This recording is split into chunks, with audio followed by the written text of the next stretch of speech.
کہا جاتا ہے کہ ایک گاؤں میں قحط سالی ہو گئی۔ اس قحط سالی کی لپیٹ میں نہ صرف انسان بلکہ چرند و پرند سب اس کا شکار ہو گئے۔ مویشی مالکان بے حد پریشان تھے۔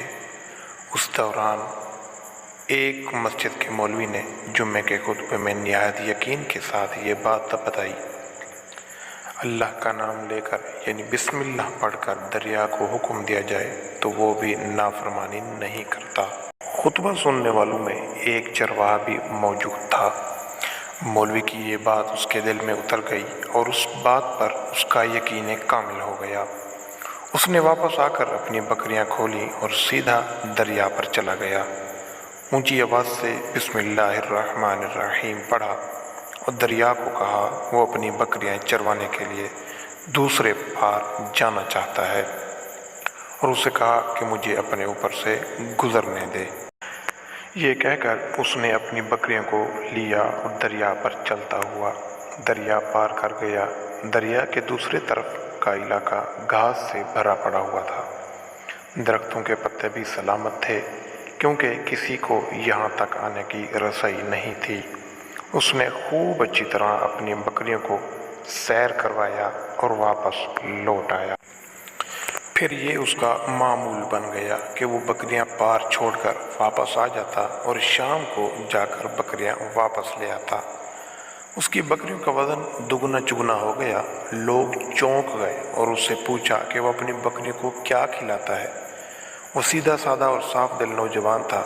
اس نے صاف صاف بات بتا دی کہ جناب میں تو بسم اللہ الرحمن الرحیم پڑھ کر دریا پر چل کر اپنی بکریاں دوسری طرف چروانے لے جاتا ہوں۔ یہ بات سب نے سنی مگر کسی نے اس چرواہے کی بات پر یقین نہیں کیا کیونکہ یہ ناقابل یقین بات تھی، مگر بات ہوتے ہوتے مولوی صاحب کے پاس پہنچ گئی۔ مولوی صاحب نے اس چرواہے کو بلایا اور سارا ماجرا پوچھا۔ اس چرواہے نے مولوی صاحب کو ہی حوالہ بنا لیا کہ مولوی صاحب میں تو آپ کا شکریہ ادا کرنے والا تھا۔ آپ نے جمعہ کے خطبے میں جو نسخہ بتایا تھا کہ بسم اللہ کہہ کر دریا کو بھی حکم دو تو وہ بھی انکار نہیں کرتا، تو میں بھی تو بس آپ کے نسخے پر ہی عمل کر رہا ہوں۔ مولوی صاحب حیرت سے اس کے چہرے کو دیکھتے رہے۔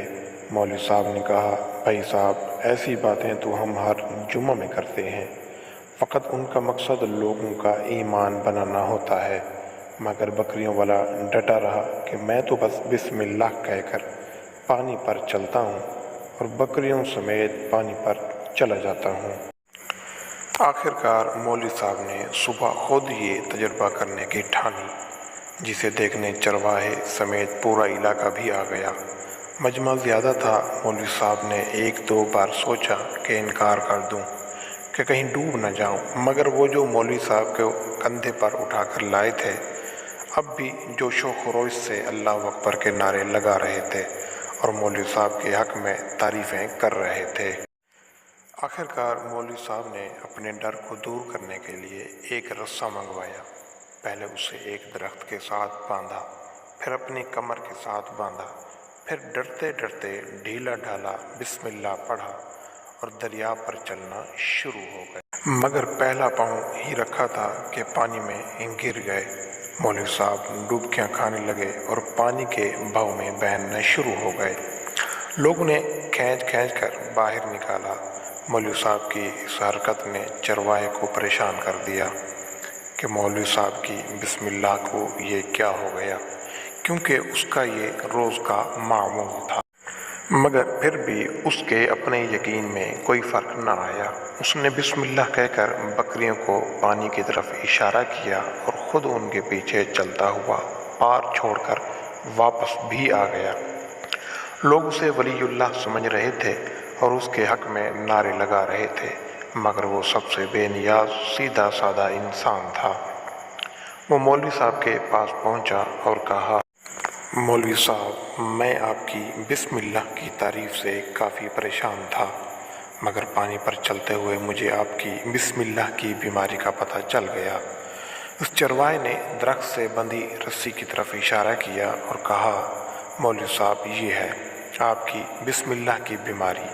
آپ کی بسم اللہ کی برکت کو یہ رسہ کھا گیا۔ آپ کو اللہ اور بسم اللہ سے زیادہ اس رسے پر بھروسہ تھا، لہذا اللہ نے بھی آپ کو رسی کے حوالے کر دیا۔ پھر کہنے لگا، مولوی صاحب آپ بھی کمال کرتے ہو، میں نے آپ کے منہ سے سنا اور یقین کر لیا، اور میرے اللہ نے میرے یقین کی لاج رکھ لی، مگر آپ نے اللہ کا کلام سنا مگر یقین نہیں کیا، لہذا آپ کو اللہ نے رسوا کر دیا۔ محترم عزیز دوستو، یہی کچھ ہمارا حال ہے۔ ہماری نمازوں اور دعاؤں کا حال بھی یقین سے خالی ہے۔